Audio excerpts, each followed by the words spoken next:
ओम श्री गणेशाय नमः। जो महादेव सगुण होकर तीनों लोकों के कर्ता धर्ता और हर्ता होते हैं तथा निर्गुण रूप में शिव कहलाते हैं, वे बुद्धि के द्वारा कैसे जाने जा सकते हैं। परब्रह्म परमात्मा शिव का जो निर्गुण रूप है उसे आप जैसे लोग कैसे जान सकते हैं। जो दुराचारी और पापी हैं वे देवताओं से बहिष्कृत हो जाते हैं। ऐसे लोग निर्गुण शिव के तत्वों को नहीं जानते। जो पुरुष तत्वों को न जानने के कारण यहाँ शिव की बुराई करता है, उसके जन्म भर का सारा पुण्य तत्काल नष्ट हो जाता है। आपने जो यहाँ अमित तेजस्वी महादेव जी की बुराई की है और मैंने जो आपकी पूजा की है, उससे मुझे पाप की भागिनी होना पड़ेगा। शिवद्रोही को देखकर वस्त्र सहित स्नान करना चाहिए। शिवद्रोही का दर्शन हो जाने पर प्रायश्चित करना चाहिए। इतना कहकर पार्वती जी उस ब्राह्मण पर क्रोधित होकर बोली, अरे रे दुष्ट, तूने कहा था कि मैं शंकर को जानता हूँ, परंतु निश्चय ही तूने उन सनातन शिव को नहीं जाना है। भगवान रुद्र को तू जैसा कहता है वे वैसे ही क्यों न हो, उनके जैसे भी रूप हों, सत्पुरुषों के प्रियतम नित्य निर्विकार वे भगवान शिव मेरे देव हैं। ब्रह्म और विष्णु भी कभी उन महात्मा शंभु के समान नहीं हो सकते। फिर दूसरे देवताओं की तो बात ही क्या है, क्योंकि वे हमेशा काल के अधीन हैं। इस प्रकार अपनी सद्बुद्धि से विचार कर मैं शिव के लिए वन में आकर बड़ी भारी तपस्या कर रही हूँ। वे भक्तों के अधीन रहने वाले शिव ही हम सब के परमेश्वर हैं। दिनों पर कृपा करने वाले उन महादेव को ही प्राप्त करने की मेरी इच्छा है। ब्रह्मा जी कहते हैं, नारद, ऐसा कहकर गिरिराज नंदिनी गिरिजा चुप हो गई और निर्विकार चित्त से भगवान शिव का ध्यान करने लगी।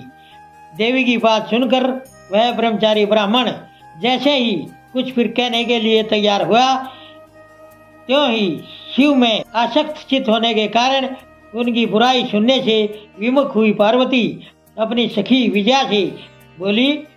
पार्वती ने कहा, सखी, इस ब्राह्मण को कोशिश करके रोको, यह फिर कुछ कहना चाहता है। यह केवल शिव की बुराई ही करेगा। जो शिव की बुराई करता है केवल उसी को पाप नहीं लगता, जो उस बुराई को सुनता है वह भी यहाँ पाप का भागी होता है। भगवान शिव के उपासकों को चाहिए कि वे शिव की बुराई करने वाले का अवश्य ही त्याग दें और अपने आप उस निंदा के स्थान से दूर चले जाएं। यह दुष्ट ब्राह्मण फिर शिव की बुराई करेगा। किसी तरह भी इसका मुंह नहीं देखना चाहिए। इस स्थान को छोड़कर हम लोग आज ही किसी दूसरे स्थान में चले जाते हैं, जिससे फिर इस अज्ञानी के साथ बात करने का मौका न मिले। ब्रह्मा जी कहते हैं, नारद, ऐसा कहकर उमा ने जैसे ही कहीं और जाने के लिए पैर उठाया, उसी समय भगवान शिव ने अपने स्वरूप से प्रकट हो पार्वती का हाथ पकड़ लिया। शिवा जैसे स्वरूप का ध्यान करती थी, उतना ही सुंदर रूप धारण करके शिव ने उन्हें दर्शन दिया। पार्वती ने श्रम के मारे अपना मुंह नीचे की ओर कर लिया। तब भगवान शिव उनसे बोले, प्रिय, मुझे छोड़कर कहाँ जाओगी? अब मैं फिर कभी तुम्हारा त्याग नहीं करूँगा। मैं खुश हूँ, वर मांगो। मुझे तुम्हारे लिए कुछ भी अदेय नहीं है। देवी, आज से मैं तपस्या के मोल खरीदा हुआ तुम्हारा दास हूँ। तुम्हारे सौंदर्य ने भी मुझे मोल लिया है। अब तुम्हारे बिना मुझे एक क्षण भी युग के समान जान पड़ता है। शर्म छोड़ो, तुम तो मेरी सनातन पत्नी हो। गिरिराज नंदिनी महेश्वरी, मैंने जो कुछ कहा है उस पर श्रेष्ठ बुद्धि से विचार करो। मैंने अनेक प्रकार से तुम्हारी लगातार परीक्षा ली है। लोक लीला का अनुसरण करने वाले मुझ सौजन के अपराध को अक्षमा कर दो।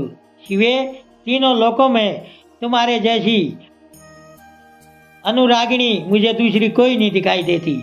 मैं हमेशा तुम्हारे अधीन हूँ। तुम्हारी इच्छा पूरी हो। प्रिय, मेरे पास आओ।